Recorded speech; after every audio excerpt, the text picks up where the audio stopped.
장이 끝나도 투자는 끝나지 않는다. 안녕하세요. 어예진의 방과 후 목돈연구소 어예진입니다.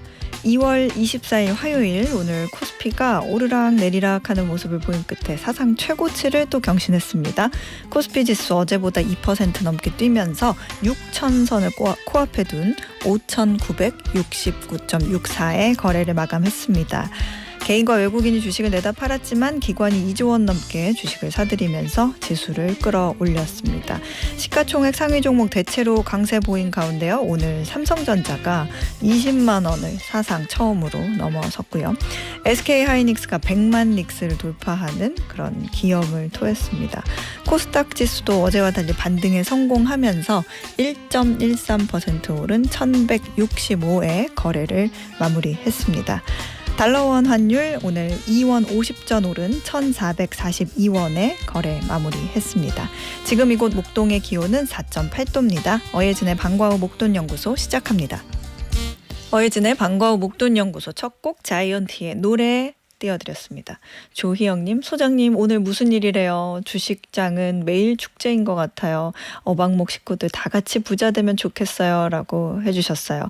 그러게요. 오늘 무슨 일이래요? 점점 이제 우리 시장에 어제도 얘기했지만 점점 모멘텀이 굉장히 강해지면서 시장 자체의 힘이 굉장히 강해지는 것 같아요. 미국 시장 영향도 좀 덜 받는 것 같고요. 잘 갔으면 계속 좋겠습니다. 6,000선 조만간 올 것 같죠?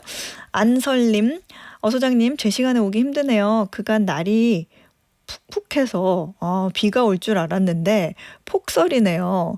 산불 진화에 도움이 되길 바라봅니다. 이렇게 보내주셨는데 그래요. 주말에도 그렇고 강풍이 좀 불어서 산불이 나는 곳이 많다고 그런 뉴스도 많았고요. 그리고 오늘은 날씨가 진짜 조금 축축해요. 축축해서 비가 오나 좀 진눈깨비가 오나 이런 문자도 오던데 폭설이 온다고요? 지금 목동에는 아직 그런 눈은 없는데 여기저기서 좀 눈이 내리고 있나 보네요. 여러분 계신 곳은 어떠신지 모르겠습니다. 월요일부터 금요일까지 오후 4시에 문 여는 SBS 라디오 예진의 방과 후 목돈연구소 무료로 SBS 라디오 들을 수 있는 어플 고릴라 그리고 유튜브 채널 시교라로 함께 하실 수 있습니다. 저와 소통 원하시는 분들은 단문 50원, 장문 100원의 유료 문자 샵 1035 무료 어플은 고릴라로 보내주세요. 소개도 해드리고 추첨해서 커피 쿠폰 보내드리겠습니다. 어예진의 방과 후 목돈연구소 오늘 1교시에는 한 가지 경제 현상을 제대로 파보는 분석 천재 나건웅, 2교시에는 그때 그 시절 뉴스로 배우는 경제 이모저모 라떼 뉴스와 함께합니다. 어예진이 직접 고른 꼭 알아야 할 뉴스 어뉴스 오늘도 배달 왔습니다.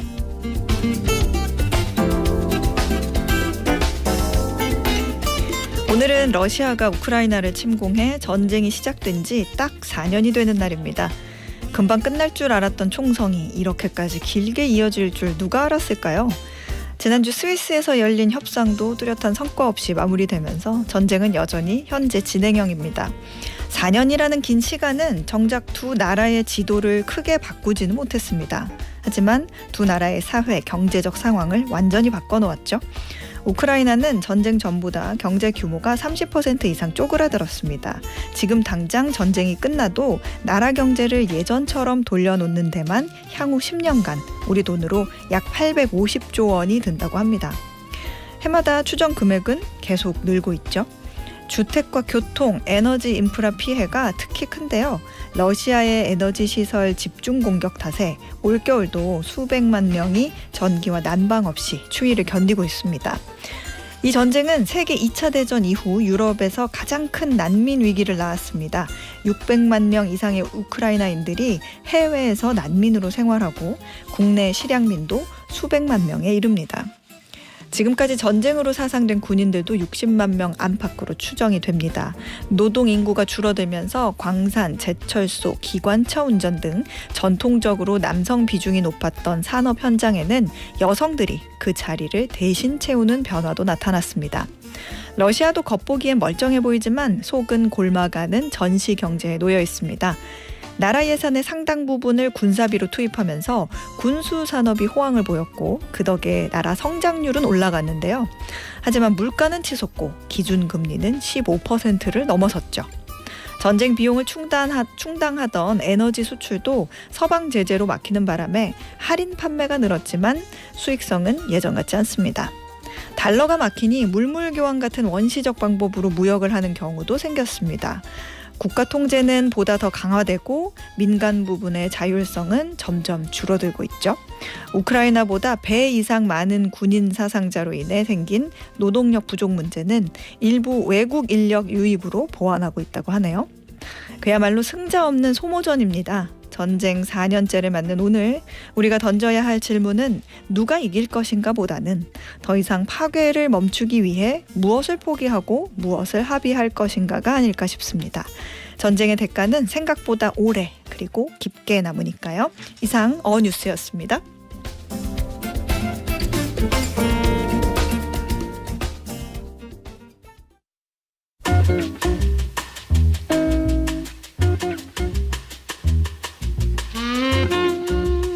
한 가지 경제 현상을 제대로 파보는 분석 천재의 나건웅. 오늘도 매경 이코노미의 나건웅 기자가 분석해 드립니다. 어서 오세요. 네, 안녕하세요. 네, 오늘 분석해 주실 경제 이슈는 뭔가요? 네, 오늘은 한국뿐만 아니라 미국 등 요즘 전 세계 대세가 된 유통 트렌드 하나를 소개해 볼까 합니다. 바로 유통기업 자체 브랜드죠. PB. 프라이빗 브랜드 파급력이 요새 엄청나게 올라오고 있는 이런 현상을 한번 분석해 볼까 하는데요. 네. 아마 청취자 여러분들도 장 보러 가시면 체감을 하실 겁니다. 네. 편의점이나 마트에 가보시면요. 그 예전에 그 PB 제품은 구석 아래칸 정도에 위치해 있던 어떻게 보면 가격은 저렴하지만 품질은 보증하지 못하는 그런 변방이라고 할 수 있었거든요. 근데 요즘엔 진짜 달라졌습니다. 어디를 가더라도요. PB 제품이 매대 정중앙 높이에 그 고객에게 가장 잘 보이는 이른바 아파트로 보면은 로열층이라고 불리는 칸이 있거든요. 거기로 다 PB가 들어오고 있거든요. 매출도 크게 올랐고요. 그래서 오늘은 유통사가 만든 이런 PB 브랜드가 어떻게 또 무엇 때문에 이런 기존 제조사 브랜드를 밀어내고 가장 잘 보이는 로열층 자리를 차지할 수 있게 된 건지 요즘 또 PB 제품의 부상이 의미하는 바가 어떤 것인지를 좀 심층 분석해 볼까 합니다. 네. 저도 사실 PB 그렇게 저건 뭐야 이러다가 네. 요즘에는 어떤 회사 제품을 보고 똑같이 나온 PB 제품을 찾아요. 네네. 가격 비교를 해서 괜찮으면 당연히 PB 제품을 사는 네. 그런 상황인데 맞죠. 네. 그러면서 이제 국내에서도 PB 위상이 많이 오른 것 같거든요. 그렇죠. 그 유통기업 대표 그 PB들은 모두 다 선전을 하고 있는 맞아요. 것 같긴 한데 구체적으로 어떤 상황이에요? 네, 맞습니다. 그 기업들 PB들이 전부 다 잘 나가고 있는데요. 마트, 편의점, 이커머스 할 것 없이 모두 호황을 맞이한 상황입니다.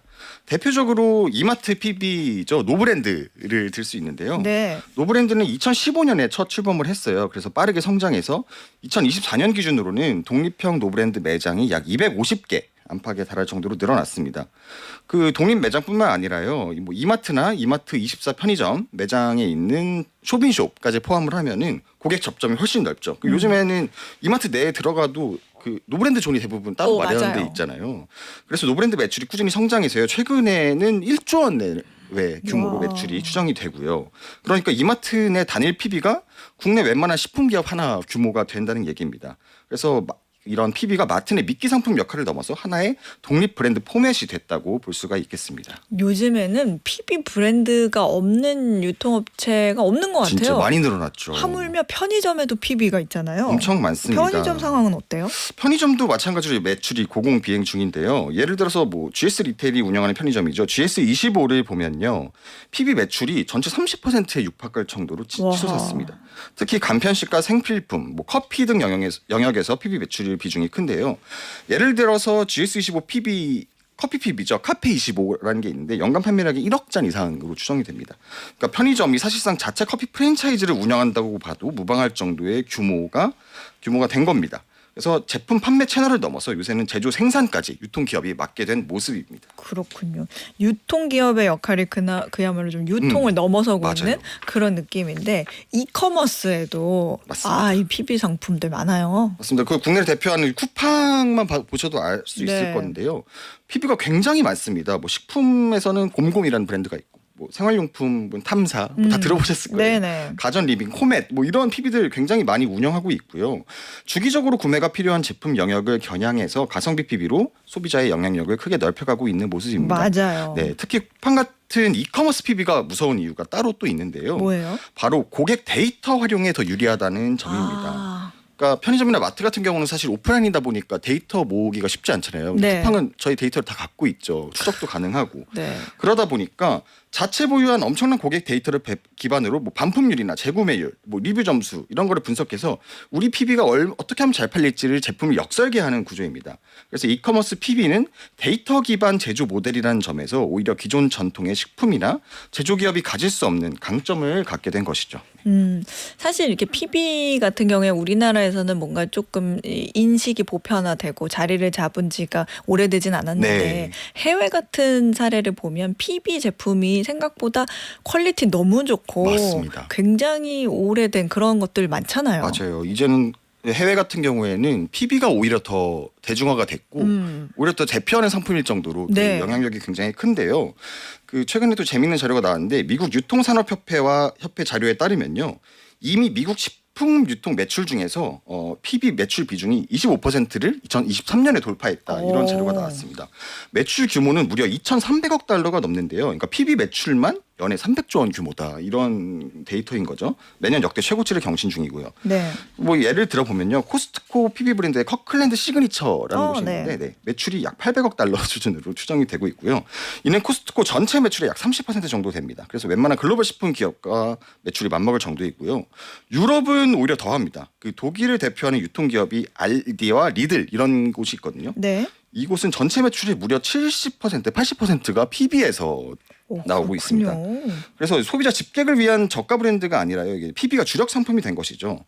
가격도 그렇게 저렴하지만은 않은 이런 프리미엄 PB들이 또 일반화되어 있는 상황입니다. 아, 프리미엄 PB 맞아요. 그러니까 좀 과거에는 가성비가 좋은 제품 맞아요. 아니면 조금 뭐 질을 낮추더라도 저렴이라는 그런 인식이 조금 있었는데 그래서 보통 이제 휴지나 어, 뭐 이거 뭐 일 보고 나서 쓰는 거 뭐 그래 싼 뭐 거 좀. 굳이 세 겹까지 쓸 필요 네, 있어. 뭐 좀 헐더라도 그냥 싼 거 쓰면 좋지. 뭐 이런 식으로 많이 PB가 그래, 나왔었는데. 뭐 싸니까 두 겹을 둘둘 말아보지 뭐 막 약간 이런 느낌이었는데 네. 근데 정말 어느새 많이 달라진 것 같아요. 맞아요. 이런 변화가 일어난 이유 뭐라고 보세요? 말씀하신 대로 과거 PB는 싼 대신에 품질은 기대하지 않는 상품이었죠. 그러니까 브랜드 로고를 뺀 대신에 가격을 낮춘 어찌 보면 대체제에 가까웠었는데요.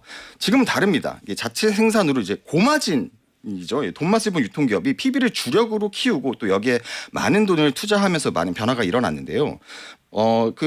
왜 이런 변화가 생겼나 몇 가지 이유를 제가 생각해 봤습니다. 첫 번째로는 품질이 많이 올라왔어요. 네. 유통사가 아까 말씀드린 대로 판매 데이터를 모두 갖고 있죠. 그러다 보니까 소비자에게 가장 많이 팔리는 제품 스펙을 모두 알고 있습니다. 그래서 이제는 그 기준에 맞춰서 제조를 하다 보니까 품질이 많이 올라오게 됐고요. 네. 또 어떤 변화가 있어요? 네, 두 번째로는 패키징이랑 기획 같은 것들이 달라졌습니다. 예전에는 PB 상품 떠올리면 굉장히 어떤 무지, 뭐 아무것도 없고 그냥 로고도 잘 없고 이런 걸 생각했었을 텐데 요새는 예전에는 로고와 브랜드 없이 이제 단순한 무미건조한 박스에 담아냈다면요. 요새는 PB 역시 하나의 브랜드 정체성을 갖게 됐습니다. 포장이나 이런 것도 굉장히 이쁘게 하고요. 네. 그리고 마지막으로 세 번째로 카테고리가 확장이 됐습니다. 아 진짜 많아요. 네, 이제는 뭐 PB 영역이 예전에는 뭐 젓갈, 라면, 뭐 과자, 아까 말한 뭐 휴지, 뭐 생수 이 정도였다면요. 요새는 와인, 위스키 이런 프리미엄 식재료에까지 오. PB가 영역을 넓혀가고 있습니다. 이게 왜 중요하냐면요.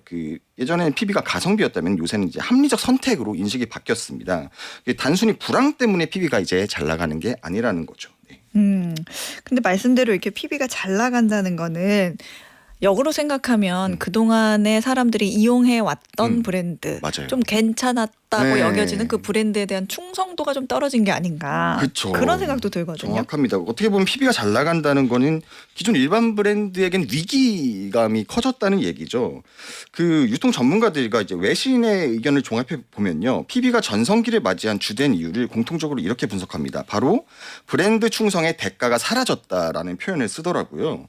그 강력한 브랜드 경쟁력을 갖춘 기업은 요새 계속해서 가격을 올렸습니다만 네. 소비자가 체감하는 품질 개선은 좀 제한적이었습니다. 소비자는 이렇게 자문하게 된 거죠. 아니 조금 더 비싼 돈을 내고 뭐 유명 로고가 박힌 제품을 구입한다고 해서 내 삶에 뭐가 바뀌나, 뭐 내가 무슨 부경을 누리겠다고 이런 로고 박힌 제품을 쓰냐 이렇게 자문을 하게 됐고요.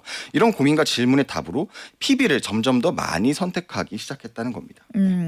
아까도 말씀하셨지만 뭐 쿠팡 같은 것도 그렇고 고객과 뭔가 직접적인 접점이 있는 그런 유통사나 뭐 이커머스나 제조사에 비해서 좀 유리한 점이 있는 것 같아요. 맞아요. 앞서도 한번 언급했지만 무엇보다 데이터 측면에서 소비자 데이터 워낙 많이 갖고 있죠. 데이터 측면에서 훨씬 강점을 갖고 있고요.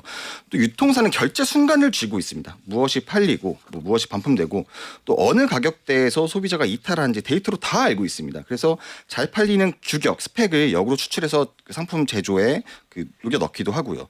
이런 과정은 뭐 많이 팔리고 이런 것도 좋지만 비용 절감 면에서도 유리합니다. 그러니까 제조사가 마케팅에 수억 원을 쓰잖아요, 사실. 네. 광고도 많이 쓰고. 근데 유통사는 데이터로 제품을 만들다 보니까 마케팅에 들어가는 비용을 많이 절감할 수 있고요. 그래서 리테일이 데이터 테크 기업으로 진화하는 장면을 요새 목격하고 계시는 겁니다. 아, 데이터 테크 기업. 맞아요. 그러면 이제 제조사 입장에서는 그렇죠. 고민이 굉장히 깊어질 수밖에 없는데 네. 왜냐하면 뭐 데이터도 있기는 하겠지만 맞아요. 그 데이터가 다른 뭐 이커머스나 그런 것만큼 많지 않을 테니까 맞아요. 그런 것도 그렇고 가격 경쟁력이라는 것도 갑자기 낮추기도 어려운 거고 맞습니다. 상대적으로 조금 불리하지 않을까 싶네요. 맞습니다. 그래서 요새는 그 제조 브랜드 중에서도 들도 이제 온라인 접점을 많이 넓히기도 하고요. 어떻게든 고객 데이터를 확보하려고 안간힘을 쓰고 있습니다. 근데 사실 진짜 제조사 입장에서 어려워진 게 사실이에요. 특히나 중간 가격대 브랜드가 가장 어렵습니다. 그러니까 명품은 같은 초프리미엄이거나 뭐 극가성비, 뭐 다이소 이런 곳들은 사실 뭐 큰 상관이 없어요. 이런 제품과 브랜드는 큰 문제가 없습니다. 네. 이제 전형적인 모래시계 구조이고요. 또 유통사는 아까 말한 데이터 외에도요. 또 다른 장점들이 많아요. 그러니까 멤버십이나 금융 같은 기능을 결합하기가 쉽거든요. 근데 이런 부분에서 제조사는 아직까지 뾰족한 해법을 찾지 못한 상황이고요. 그래서 어중간한 제조 기업은요. 웬만한 혁신이 없다면 앞으로 유통 플랫폼에 종속될 가능성이 커졌다라고 평가가 많이 나오고 있습니다. 그런 고민이 또 있겠네요. 네. 사실은 뭐 이렇게 해외 같은 경우에는 그런 거 있어요. 누가 여행 간다, 미국에 여행 간다 그러면 그 어디에 그 브랜드 마트에 있는 맞아요. 그 양념이 있어. 그것 좀 사다 줘. 그쵸, 아니면 그쵸. 거기에 있는 가방 좀 사다 줘. 맞아요. 그런 것들 있고 거기에서 나오는 프리미엄 제품군들이 또 따로 나오면서 그게 그렇게 효과가 좋대. 그게 그쵸. 그렇게 몸에 좋대. 맞아요. 이런 사실 인식이 생겼잖아요. 맞아요. 그러니까 우리도 그런 것들이 이제 정말 저렴하고 싸다 가성비야 이거보다는 점점 그런 인식이 생기면 참 좋겠다라는 생각이 들기는 하는데 네. 앞으로 이런 PB 상품들은 어디까지 갈 것 같으세요? 네, 일단 기존의 PB를 유통사들이 만들어 내놓은 이유 중 하나가요. 첫 번째로는 충성도, 아까 말씀하신 대로 이 제품은 이 마트에, 이 편의점에 가야지만 살 수 있다.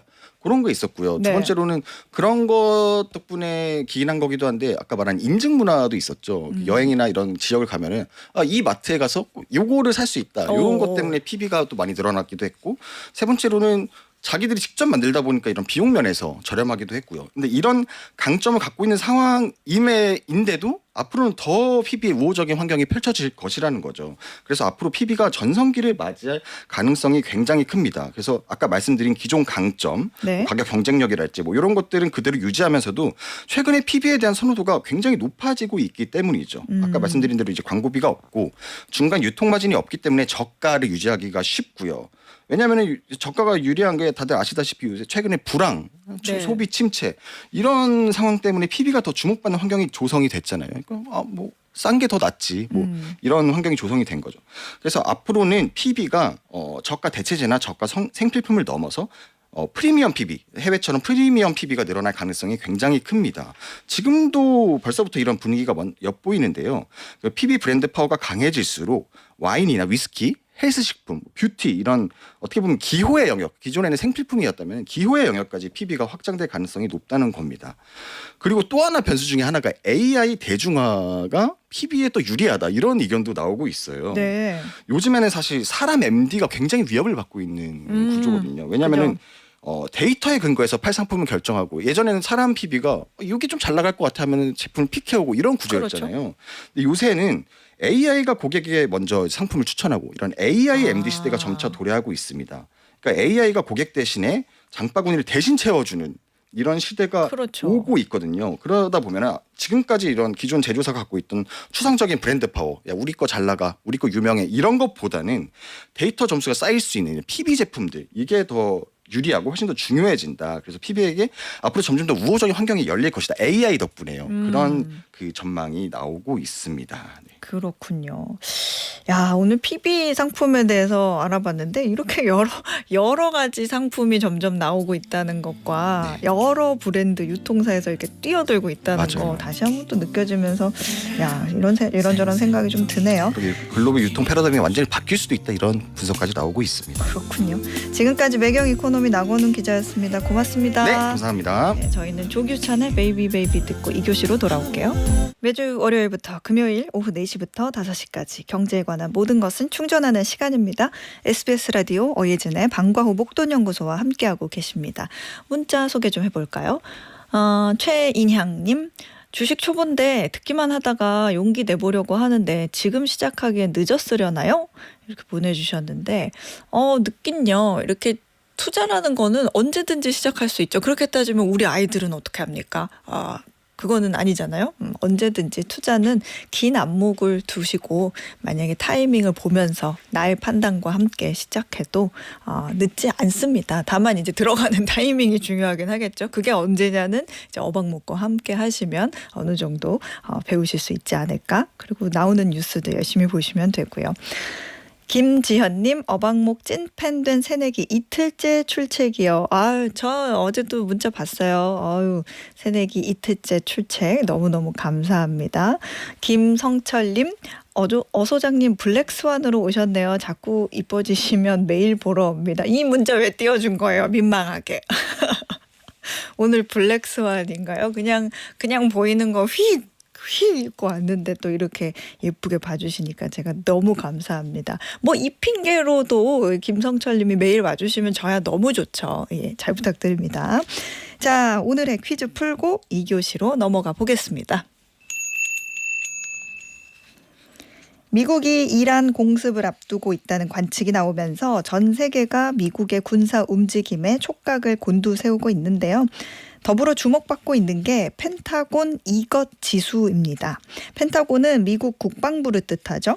대규모 군사작전을 앞두면 당국자들이 야근이 잦아지기 마련인데 그 결과 국방부 주변 식당에서 이 음식 주문이 급증하는 현상에서 따온 걸로 일종의 비공식 군사 동향 지표로 활용되고 있습니다. 퀴즈입니다. 대규모 군사작전이 임박하면 미국 국방부의 주문량이 많아진다는 속설이 있는 음식으로 종주국은 이탈리아. 넓게 편 도우 위에다가 다양한 토핑을 올려서 구워내는 이것은 무엇일까요? 자, 보기 있습니다. 1번 햄버거, 2번 피자, 3번 치킨. 예전에 어뉴스 또 들으셨던 분은 아마 딱 듣자마자 정답 아실 것 같은데요. 자, 기다리겠습니다. 정답 아시는 분들은 단문 50원, 장문 100원의 유료 문자 샵 1035나 무료 어플 고릴라로 보내주세요. 당첨되신 분들 가운데 추첨해서 편의점 상품권 보내드리겠습니다.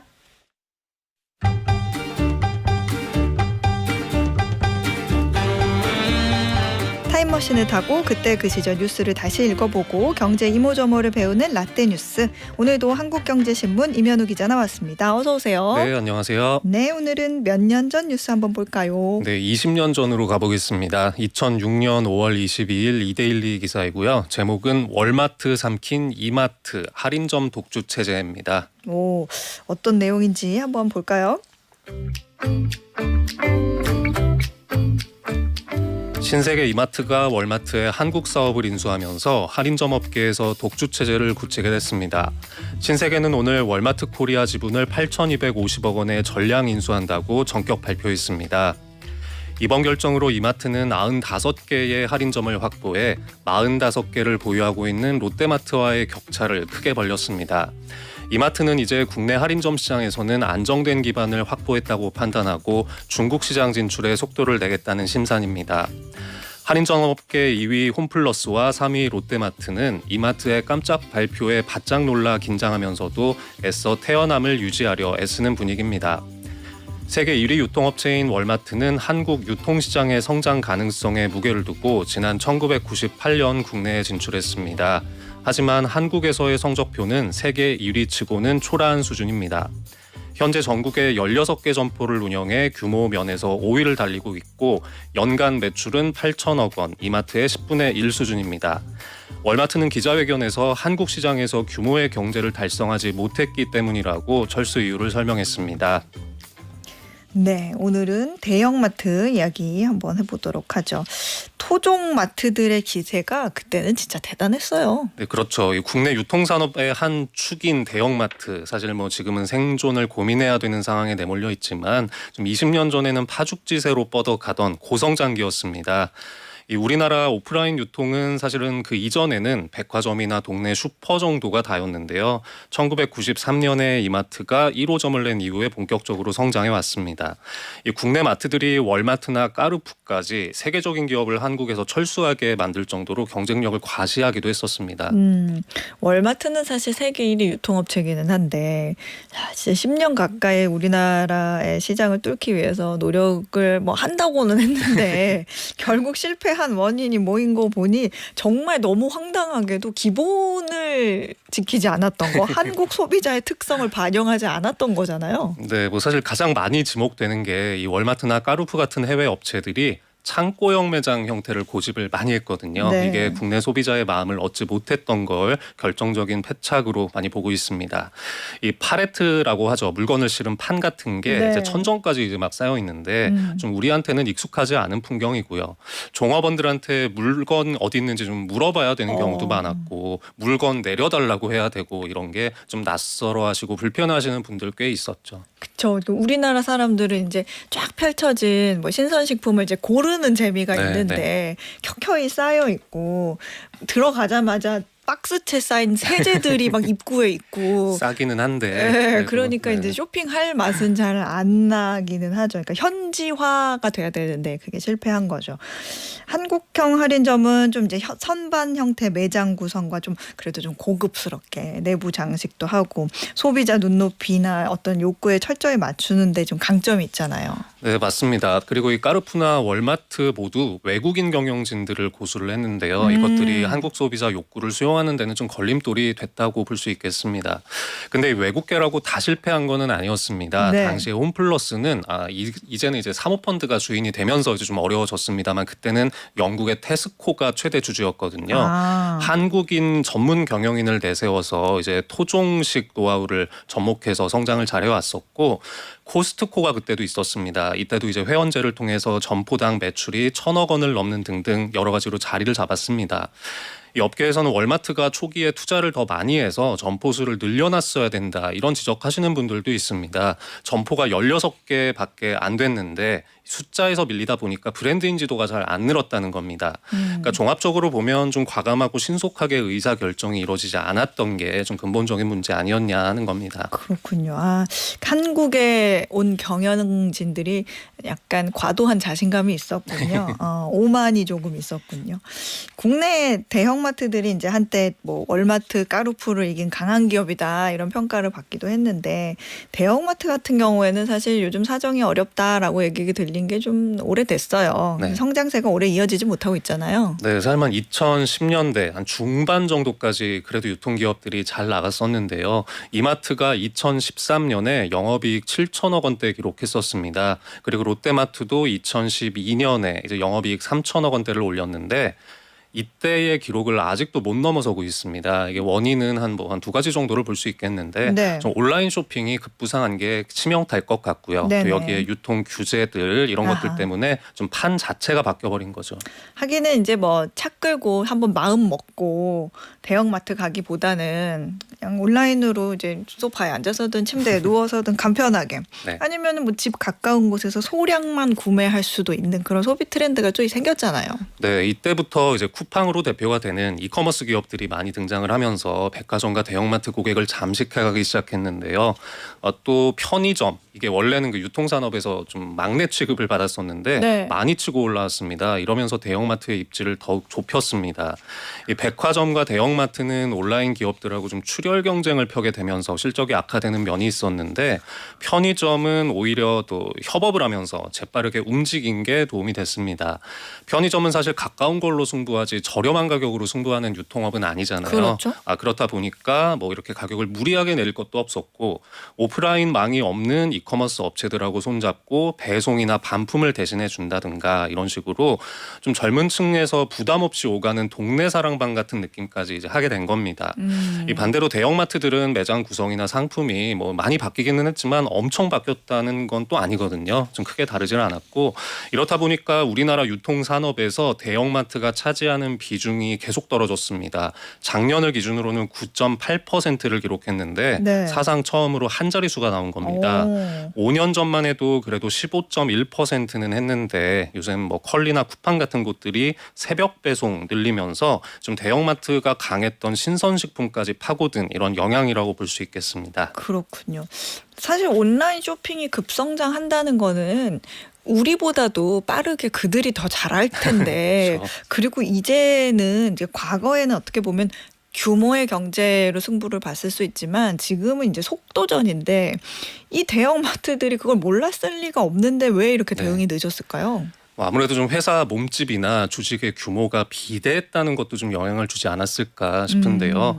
이 사실 우리나라의 최초의 온라인 쇼핑몰이 1996년에 등장을 했거든요. 네. 그때 똑같은 날 두 곳이 오픈했습니다. 하나가 인터파크였고요. 하나가 롯데의 인터넷 백화점입니다. 그리고 조금 있다가 신세계도 이제 온라인 쇼핑몰을 열었는데 네. 이후에 그 그룹의 계열사들마다 온라인몰을 따로따로 만들어가면서 이제 비효율이 좀 생긴 그런 게 있었어요. 그래서 이 코로나가 터지기 전후로 신세계가 SSG 그리고 롯데에서는 롯데온이라는 통합몰을 출범을 시켰음에도 좀 많이 실기를 했다 이런 평가를 받았습니다. 근데 또 대형마트 쪽에서 이런 얘기하면 할 말이 많죠. 이제 정부가 규제를 워낙 세게 걸어서 뭐를 좀 할 수가 없었다 이런 이야기를 많이 하시는데요. 제때 변신을 못한 측면도 분명히 있기는 하지만 이제 의무 휴업 그리고 신규 출점 제한 이런 것들이 좀 위기를 가속화했다는 게 기업들이 가장 억울해하는 대목입니다. 이 정부가 전통시장 보호를 위해서 유통산업 발전법을 만들어서 대형마트 월 2회 휴업 의무화한 게 2012년입니다. 근데 현행법상으로는 대형마트들이 온라인으로 주문을 받아도 이 오프라인 마트 영업 시간이 이제 아닐 때 이때는 배송을 못 하거든요. 좀 이런 게 제약이 됐던 거죠. 그렇군요. 사실 월마트 얘기 좀 다시 해보면 한국에서는 이마트에 밀려서 이제 좀 철수하는 굴욕을 겪긴 했어도 본토인 미국에서는 정말 잘 나가는 마트잖아요. 네. 이번 달에 유통업체 최초로 시가총액 1조 달러 클럽에 가입하기도 했는데 유통 패러다임이 오프라인에서 온라인으로 넘어가는 거 이거 전 세계적인 추세인데 월마트가 굉장히 잘 돌파를 한 걸로 알고 있거든요. 어땠어요? 네, 월마트도 사실은 이제 아마존이라는 존재의 위협을 받아서 네. 좀 이론 많이 나왔는데요. 이제 코로나 이후로는 성장세 다시 회복이 됐습니다. 이 반격의 계기 중에 하나가 월마트의 강점인 오프라인 매장이었다라고 할 수 있는데요. 아마존을 무작정 똑같이 따라하는 것보다는 이 오프라인 거점들을 디지털 기술과 결합하는 데 잘 집중했다는 평가를 받고 있습니다. 미국 전역에 이 월마트가 4,700개 넘게 있다고 하는데 소비자들이 주문을 하면 이 물류 거점으로 활용을 해서 여기서 픽업을 할 수도 있고 매장에서 바로 배송을 해주거나 이렇게 했던 겁니다. 그래서 아마존처럼 배송망 구축하는데 막대한 자금 쏟아부을 부담이 조금 적었고요. 네. 또 유통을 넘어서 플랫폼 쪽으로 사업 구조를 바꾼 측면도 있습니다. 상품 마진에만 의존을 하는 게 아니라 신사업으로 매장에 이런 남는 공간들을 거대한 광고판으로 바꾼 건데요. 여기에 광고를 실으면 월마트의 납품업체들로서는 또 소비자들한테 상품을 알릴 기회도 생기고 월마트는 수익도 얻고 이럴 수 있는 겁니다. 근데 이런 거는 이제 국내 마트들도 다 하고 있습니다. 네. 또 인공지능 기술도 많이 도입을 했습니다. 뭐 실시간으로 재고를 파악하거나 이런 것들로 운영 비용을 절감해서 가격 경쟁력을 또 다시 높일 수 있던 거죠. 그래서 시너지를 좀 기술을 활용해서 많이 내고 있다 정리할 수 있겠습니다. 그렇군요. 뭐 아마존도 밀리지는 않고 있는 것 같아요. 월마트 네. 제치고 연간 매출 세계 1위 기업에 올랐다. 이런 소식도 있네요. 네, 월마트가 지난주에 실적을 발표했는데요. 네. 작년 1년 매출이 1년 전보다 5% 정도 늘어서 7,132억 달러 기록했다고 발표했습니다.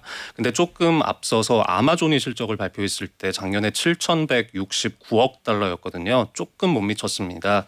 아마존이 연간 매출로 월마트를 넘은 게 작년이 처음이었고요. 월마트는 2012년부터 지켜온 세계 매출 1위라는 기업 타이틀을 아마존에 넘겨주게 됐습니다. 아마존은 2019년에 세계 기업 매출 9위에 오르면서 처음으로 10위권 안에 들어왔고요. 2023년에 2위까지 상승을 했습니다. 계단을 차례차례 밟으면서 올라왔고 이제 정상까지 찍은 거죠. 매출 차이가 진짜 간발의 격차인 것 같네요. 네, 그래서 월마트와 아마존은 이제 유통시장 주도권을 놓고 경쟁을 계속하고 있습니다. 사실 아마존도 한 달에 방문자가 27억 명이나 된다고 하는데 뭐 네. 세계에서 가장 큰 이커머스 회사고요. 다만 이제 유통만 놓고 보면 여전히 월마트가 세계 1위기는 합니다. 아마존에는 클라우드 서비스의 매출도 많이 들어가 있기 때문에 이거를 빼면은 이제 5천억 원대거든요, 유통은. 그래서 월마트는 이제 대부분이 유통에서 나오기 때문에 아직 진짜 유통 1위는 아닌 것 같다. 뭐 이런 해석도 있습니다. 그렇군요. 당분간 이제 뭐 보면 매년 엎치락 뒤치락 이렇게 달라질 수가 좀 있겠네요. 네, 그래서 뭐 올해나 내년이나 계속 좀 그럴 수 있다는 이야기도 있습니다. 아마존의 클라우드 못지않게 월마트도 신규 사업들이 두 자릿수 비율로 빠르게 성장을 하고 있기 때문인데요. 그래서 이 월마트가 운영하지 않는 새로운 사업을 시작해서 아마존이 추월을 한 거기 때문에 이거는 조금 더 지켜볼 만할 것 같습니다. 월마트가 그 오프라인 매장을 물류 거점으로 이렇게 활용해가지고 이커머스 기업에 대응하는 그 방식 있잖아요. 그거 사실 최근에 국내에서 좀 주목받고 있는 그런 새벽 배송 이런 거 네. 허용하고 좀 비슷한 것 같은데요. 네, 이 우리나라 대형마트들도 전국 곳곳에 있는 매장을 물류센터처럼 활용해서 이커머스 사업 확대를 좀 많이 모색해 오긴 했습니다. 하지만 그 영업시간 규제, 자정부터 오전 10시까지는 영업을 못하기 때문에 온라인 배송을 이때는 못 해주거든요. 이제 보통 이제 물류는 새벽에 또 준비를 하시는 게 많기 때문에 이거는 상당히 좀 치명적인 약점이 됐던 겁니다. 이번 달 초에 여당인 더불어민주당 그리고 정부가 대형마트 영업시간 제한을 온라인에 한해서는 풀어주는 이런 방향으로 유통 관련법 개정을 추진하기로 확정했는데요. 주가도 곧바로 반응했고 이 대형마트들도 상당히 기대를 거는 분위기입니다. 기존에 전국에 깔려있는 점포를 물류 거점으로 활용하면 추가로 투자 많이 안 해도 이제 쇼핑 점유율을 높일 수 있을 것이라는 계산 때문인데요. 원래 이 규제가 2012년에 같이 도입이 됐습니다만 온라인 쇼핑 회사들의 독주만 뒷받침해준다라는 지적을 좀 많이 받아왔었고 쿠팡의 개인정보 유출건이 터지면서 요렇게만 둬선 안 되겠다 하면서 좀 전향적인 검토가 이루어지게 됐다고 볼 수 있습니다. 근데 이게 또 규제를 완화하더라도 구조적으로 이런 오프라인 실적의 침체를 이게 모두 다 만회할 수 있을까라는 궁금증은 또 생기거든요. 사실 좀 뭐 이미 판이 너무 많이 격차가 벌어져서 네. 이게 만만치는 않을 것 같긴 한데요. 그래서 유통업체나 증권사들마다 의견이 좀 다양하고요. 갈리기도 합니다. 일단 뭐 대형마트들이 이미 기존에 이런 새벽 배송을 안 한 건 아니거든요. 네. 이게 물류망을 따로 세워서 온라인 전용 인프라로 수도권을 커버를 하고 있었기 때문에 나머지 지역에서 조금 더 자유로워지는 거는 있겠지만 과연 유의미한 정도로 실적이 개선될 것이냐 이거는 조금 시각이 다릅니다. 이 대형마트들도 우리가 쿠팡을 이제 완전히 바로 꺾을 수 있다 이렇게 생각하시지는 않는 것 같아요. 네. 그거는 비현실적이고 하지만 지난 10년 넘는 기간 동안 대형마트는 규제 일변도의 정책만 계속 이어졌는데 하나씩 좀 풀어갈 수 있는 계기가 되지 않겠느냐 이거를 더 주목하는 분위기입니다. 그래서 온라인 신선식품 시장에서 좀 점유율을 방어를 하고 늘릴 수 있는 이런 일종의 모멘텀을 좀 만들 수 있다 뭐 이런 느낌이더라고요. 그렇군요. 네. 그 홈플러스 이후에 좀 홈플러스가 위축되면서 이거 반사이익을 좀 받을 수 있을 거다 이런 전망이 조금 있었는데 실적 네. 개선에 좀 도움이 되고 있어요? 좀 주가를 일단 좀 보면은요. 네. 올해 들어서 이마트 주가가 현재까지 35% 올랐고요. 롯데마트의 모회사인 롯데쇼핑은 62%에 달하고 있습니다. 이 규제 완화에 대한 이 기대감이 미리 반영이 된 걸로 볼 수가 있고 사실 여기에는 홈플러스 반사이익은 아무래도 좀 보기 어려울 것 같아요. 이 작년 말에 홈플러스가 앞으로 6년 동안 41개 점포를 닫겠다 이런 회생 계획안을 만들어서 법원에 제출을 했고 실제로 하나씩 문을 닫고 있는데요. 새해 들어서 신용카드 결제 자료를 분석해 보니까 홈플러스에서의 결제액이 1년 전보다 거의 반토막이 났습니다. 네. 그러면 다른 곳으로 좀 넘어가야 되는데 이마트도 한 1%가 줄었고요. 오. 롯데마트는 4% 증가하는 데 그친 걸로 나오고 있습니다. 그 얘기는 홈플러스가 문을 닫아도 다른 대형마트에 가는 게 아니다 이렇게 해석할 수 있는 거 아니에요? 네, 지금 자료를 보면 대형마트가 아니라 온라인 쇼핑몰 그리고 이 기업형 슈퍼마켓 마켓이라고 하죠. SSM 쪽의 카드 결제가 늘어나는 경향을 보이고 있는데요. 대형마트 오프라인 매장 자체가 좀 구조적으로 쇠퇴하는 흐름, 이게 좀 뚜렷해지고 있다라는 분석이 나오고 있습니다. 이 대형마트 업체들로서는 이 오프라인 점포들 활용도를 높이면서도 온라인에도 계속 좀 힘을 세게 줘야 되는 좀 이런 상황이라고 볼 수 있겠습니다. 그렇군요. 네, 지금까지 한국경제신문 임현우 기자였습니다. 고맙습니다. 네, 감사합니다. 네, 퀴즈 정답 확인해 보겠습니다. 오늘의 퀴즈에서는 대규모 군사작전이 임박하면 미국 국방부의 주문량이 많아진다는 속설이 있는 음식으로 넓게 편 도우 위에 다양한 토핑을 올려 구워내는 이것은 무엇인지 여쭤봤습니다. 정답은 2번 피자였습니다. 정답 보내주신 분들 중에 오늘 편의점 상품권 받으실 세 분은요. 야식에는 피자만 한 게 없죠. 요즘 토핑 다양한 피자들 너무 많아서 골라 먹기 좋아요 라고 보내주신 8128님. 맞아요. 요즘에 피자 진짜 다양하고 정말 맛있더라고요. 그리고 저희 지금 회사 동료끼리 피자값 내기 사다리 타기 했거든요. 다행히도 저는 안 걸렸어요. 팀장님이 걸리셨는데 팀장님이 좀 기운이 풀사 기가 죽으셨나 봐요. 그래서 팀장님 기 피자 이렇게 보내주신 김재형님 피자 맛있게 드시고 계시죠? 그리고 우리나라 국밥을 한번 잡숴봤으면 국밥을 주문하셨을 텐데 하고 보내주신 5411님 이렇게 세 분께 편의점 상품권 보내드리도록 하겠습니다. 어예진의 방과 후 목돈연구소 오늘 순서는요. 이승철의 오직 너뿐인 나를 띄워드리면서 저는 물러가겠습니다. 내일도 세상 돌아가는 소식 투자의 기본기 알고 싶다면 오후 4시 어예진의 방과 후 목돈연구소로 놀러오세요.